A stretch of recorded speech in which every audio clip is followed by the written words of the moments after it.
Hey guys, how's it going and welcome back. Is the M1 Mac Mini still worth buying in 2024? Alright, that kind of depends on what you want to use it for. It also depends on the Mini you're going after. Now, I'm not going to recommend to you under any circumstances, new, used, refurbished computers of any sort for Apple Silicon, do you go anywhere near anything that's 8256. Okay, so 8 gigs of RAM, 256 gigs of storage. You are just flushing your money down the frickin' toilet, okay? Period. Now, you can't buy an M1 brand new anymore for the Mini. They don't have them. They don't have any M1s, in fact, except for the MacBook Air M1, which nobody can figure out why, because, well, we do have the better M2 13-inch and 15-inch Airs, so why is Apple still selling this and at $1,300? Okay, it's just stupid, and $1,100 refurbished, you know, and they're not giving you squat for trade-in on your old Macs either. So yeah, trade-in sucks with Apple. They really bath you, and you thought you were getting ripped off on RAM and drive space. Ha ha ha! You ain't said nothing yet, baby. Try to do trade-in on your Mac and see what they'll give you. Anyways, that being said and out of the way, 16 gigs of RAM is where you want to be at because that's the most you can jam into one of these suckers anyways for the M1 Mini. And of course, they did go up to 2 terabytes of storage, but that's only at time of purchase.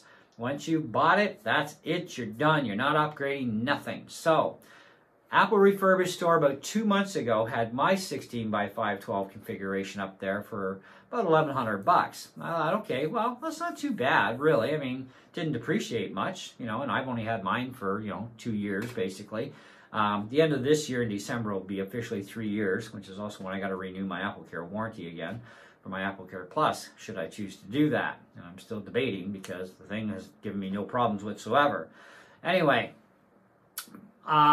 with the 16 gig of RAM, you're going to do better, obviously, okay? 512 storage. Now, if you happen to find a used Mini that's a 16 by 512 private deal, you should not pay anything more than probably about $850 to $900 tops as a 16 by 512. If it's a 16 by 256, you're looking somewhere anywhere between $650 to $700, maybe $725 in that kind of area, okay? Because when you go to a 16 by 256, that 256 still has to have an OS on it, okay? Otherwise, you become an unauthorized user and all hell breaks loose. We went through this in a video the other day, okay? But you do have to have an OS on that 256.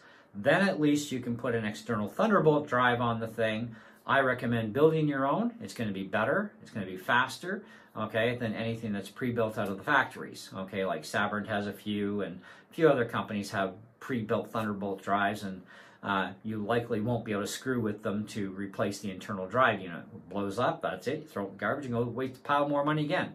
It's better to build your own, okay? It's way cheaper, all right? And we'll get to that shortly. It's going to be a bit of a lengthy video, but I'm going to do my best to keep this under a half an hour.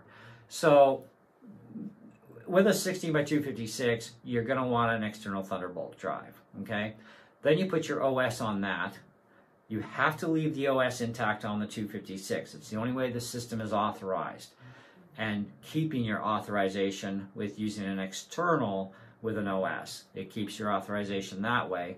And then this way you'll still get all your OS updates, your program updates won't be a problem, all your features of your hardware are going to work properly. It's going to be perfectly fine. I've been doing this for months myself with an external Thunderbolt as my main boot drive because I wanted more internal storage for the long haul. And if I wanted to put more and more programs on, the 512 still only leaves you with a certain amount. Now let's get to that. I recently reloaded this thing the other day after our big fiasco of trying to make the drive naked, and that's when we found out we're no longer authorized on external boot drive. That sucked. But anyways, with the internal 512, now keep in mind we all have different purposes and uses for our computers. So I'm going to only recommend this computer for those that are going to do video editing on this, okay? For basic to mid-level video editors. If you're doing super hardcore stuff, go to a Mac Studio, forget this computer completely, okay? Don't even bother with the M2 minis if you're going to be a hardcore user, okay? They're more designed for the basic to mid-level. You could probably do a little bit of hardcore stuff on the M2 Pro Mini because it can go to 32 gigs of RAM. And that's where you're going to need that extra RAM to do more harder core. Okay, it's just going to be better done and faster with a Studio. But definitely an M2 Pro with 32 gigs of RAM in it, that's where you're going to have to buy that brand new. That would be your better option, okay? Then you can do some hardcore stuff on that. Anyway, I have 379 gigs still free. Now, all the programs I currently have in here, minus my porting toolkit for converting PC programs to work on Apple Silicon, that's the only difference here, and that program doesn't use up much space. So, but I still have 379 gigs free. Now, that is plenty of space for basic to mid-level users that are going to do all their video editing internal on the internal drive, because that's where it is actually best done, is on your boot drive. It doesn't need to be an internal drive, but it must be your boot drive. It's going to work better for you, okay? And like I said, you need a fast Thunderbolt drive. We will get to how you do that, okay? But I can still do it, no problem. Now, as far as your files, when you're done with them, don't keep a library in iMovie, because that's just going to suck up a pile of space. All right, every time I'm done a video, I delete everything out of the timeline, I delete everything out of the top portion, and I just leave my intro and my outro in my iMovie program. Same as DaVinci Resolve would be the same idea, etc. Do not build libraries within that, because that stays on your boot drive. That's going to chew up a lot of unnecessary space. When you're done your video, you got it exported, you do your compression if you're going to compress the video before you upload it, whatever you're doing, okay? Then move the files after you've uploaded, move the main file you did right over to an external drive, okay? Now that external drive does not have to be anything expensive or fast. It can be something like even this Sabrent case. The case itself is USB 3.2. We have 3.1 on the M1 Mac, okay, but this case works fine.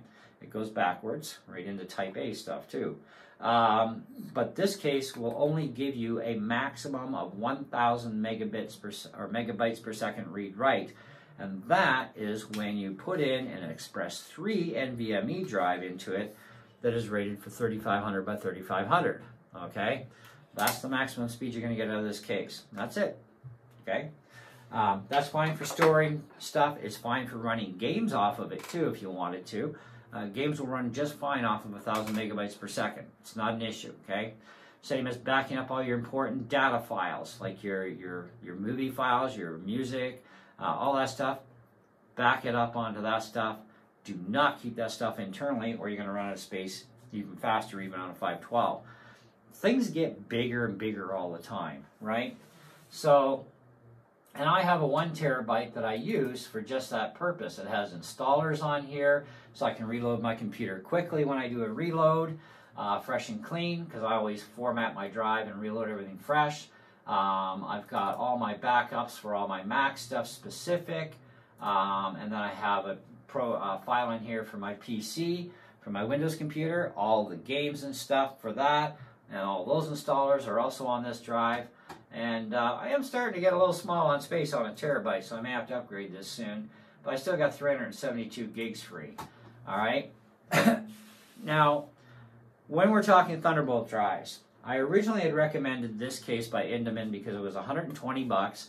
And when you put in an Express 4 drive into this case, because it is Thunderbolt 4, you put an Express 4 drive in here that's rated at 7,000 by 6,000. I bought the KC 3000 by Kingston. I was seeing no problem, consistent readings of 2757 read-writes all day long, hassle-free.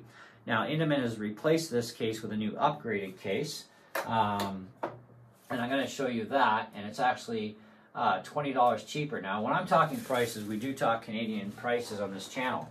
So that was $120 for that one. This is the new case that they're supplying, okay, and I have this case on my channel and a link to go buy it. It's $99 Canadian. It is 100% guaranteed toolless. You just get your finger in here and you pop the bottom cover off. It's much thicker aluminum too, so it actually provides even better cooling than that thinner aluminum one is, and that's pretty thin aluminum. This is pretty thick. Okay, and then of course no tool required. It's just a rubber grommet, keeps your drive in place, and that's the KC3000. Now this drive is getting over 3,000 megabytes per second read and write. In fact, my right side is about 3,100 and change. Okay, and I'm consistently seeing 3,000, 3,000 plus on the read side. So this is actually faster and less money. That's a good deal, using the same exact drive. Now this is what I've been using for a boot drive. Well, not this case particularly, it was in that case.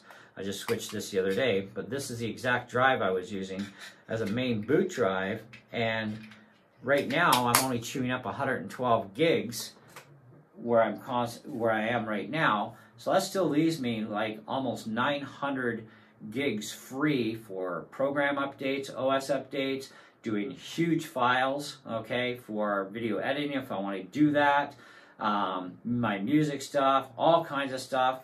I have lots of space. Now, that case there definitely has been confirmed to go to 4 terabyte, even though the write-up says 2. The write-up still says 2 terabyte for this. Likely it will go to 4 terabyte.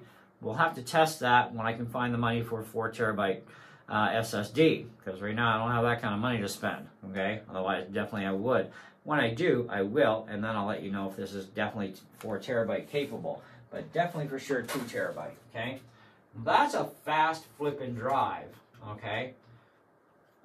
And using that as a boot drive is where I'm going to do it again. I just wanted a break for a few days because it took me 10 hours to reload.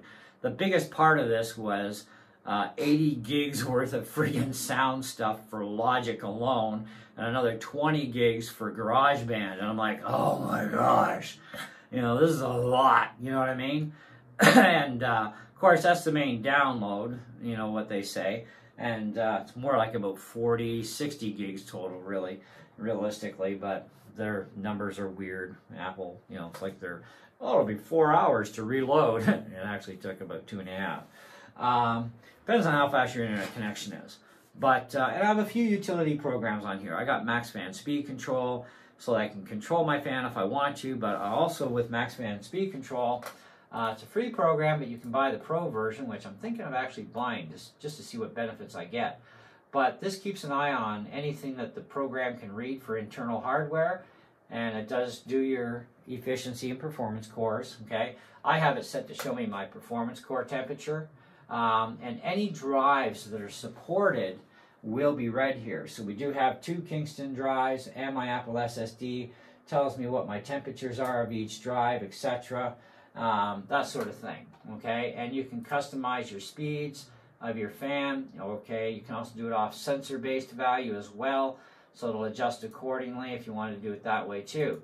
When you are on consistent speed though, no matter what you're doing on the computer, those fans will not go any higher than whatever you set them at. So you might want to leave it automated if you're worried about it, or you jack them up to, say, I don't know, 4,000 RPM, leave it there all the time, because 4,000, you're not going to really hear the thing anyways, and it's going to keep it cooler longer so you can do a harder project, and it can't push the thermals up as easily, okay? Because even these can get hot for M1s. I've had this thing blowing out 87 degrees doing a compression, okay? But under iMovie, it stays pretty stable. You know, it doesn't really go much more than 50, 54 degrees. But compression program, yeah, that takes a lot of horsepower. And it jacked my system up to 87, so I'm like, maybe I should actually go consistent speed. But, you know, Apple Silicon is great and is super fast. And even though this is a split processor where you have 4 efficiency and 4 performance, the difference in the speeds is not that much. But the problem I have with all the Apple Silicon machines right now is a simple fact that when we have efficiency cores and performance cores in a desktop, this can affect gaming performance. It can affect 3D rendering performance because it's not going to be as good. Because programs that want the power use the performance cores. So then the efficiencies just shut down and go idle. So let's say you have a 10-core processor. Let's say 6 are performance and 4 are efficiency. Well, now you got a 6-core performing machine. I have an 8-core processor machine sitting over here that can turbo itself to 4.6 gigahertz. on its own, or I can do it manually and just leave it there. Now, mind you, that thing is still 3 minutes behind my Mini, even cranked to the hilt, but it's got 8 performance cores. It should actually kick my Mini's butt, but it can't. Okay, there's no way in hell. Even with that running at 4.6 gigahertz, fully loaded, all 8 cores, it still can't kick my Mini's butt. And I got 64 gig of RAM in there. I got a real 4 gig NVIDIA graphics card, you know, and et cetera, et cetera, et cetera. And that thing still can't touch my Mini when it comes to, you know, exporting times, compression times, all that. Now it can kick its butt for gaming any day of the week, because Intel PCs, of course, or Windows computers, period, are always been the top dog for gaming, okay? Now, we've always had a lot of options for Intel Macs for gaming. We could do it on Windows for real on our Macs, or we could do the Mac game. We used to have a ton of variety. Apple Silicon, we don't have the same variety available that we did before, but it is going to slowly creep up. But in this day and age, Apple does not care about really old stuff. Okay, they are going after some older AAA games because people are still playing them. So you go with what people are still playing, and then you build yourself up from there. And we're up to M3 chips on Macs right now, which is fine. But if you're going to look at a brand new computer and forget this thing altogether, because it's still a great machine, but like I said, it has its things. Anything audio, this thing can handle really well. Okay, so audio DAWs are not a problem. Where you're getting your stuff for your editing purposes is going to be video editing. You're going to be looking at low to mid-level stuff with this particular model. If you want some more crunchy power into a Mini, M2, 32 gig of RAM, half a terabyte or bigger for the internal storage. Now you can do low, mid, and some hardcore video editing, okay? Some, okay? If you want to do the really raunchy stuff, then you go for a really jacked up M2 system, or wait and see what Apple comes out for the M3s in the studios and see how they're going to be. Because they all M3s have ray tracing too, which is handy in some of your AAA games that can take advantage of ray tracing. I have ray tracing in my PC, so it's kind of got its good points and bad points to it all anyways, but whatever. But just keep in mind these things, right? So if you are going to buy 16 by 256, because that's all you can get your hands on for a Mini, still a great purchase. Just remember, build an external Thunderbolt drive that's really super fast. Use that as your boot drive, but remember, you do still have to have a live OS on the internal, or it will not authorize you. Even though you'll still use the computer, you will not be an authorized user. So a lot of crap is not going to work or work properly, and a lot of stuff is not going to update either. So leave the OS on, because even when I redo this again with my 1 terabyte Thunderbolt drive, I'm leaving that OS alone, because it makes a great emergency backup too. So if anything goes wrong with my external Thunderbolt drive, I can just shut down the computer, unplug the drive, fire it back up, go right back, sign back in with my Apple ID on my internal, and because I have them set with the exact same programs, I have no downtime, which is perfect. But it's going to be a little crunchier if you got a 256 you're dealing with, so that's something to keep in mind, okay? But otherwise, if you have any questions, comments below. If you have, you know, some ideas of maybe further expanding on this, give me some ideas what areas you want me to expand on, and I'll do the best I can to do that, and I'll do a video about it, because in a lot of cases I do actually have to do a video to explain those areas. But otherwise, leave your comments below if you have any questions or whatever about this, you know, whole thing. Thanks for watching, and we'll definitely catch you on the next one, okay? See ya.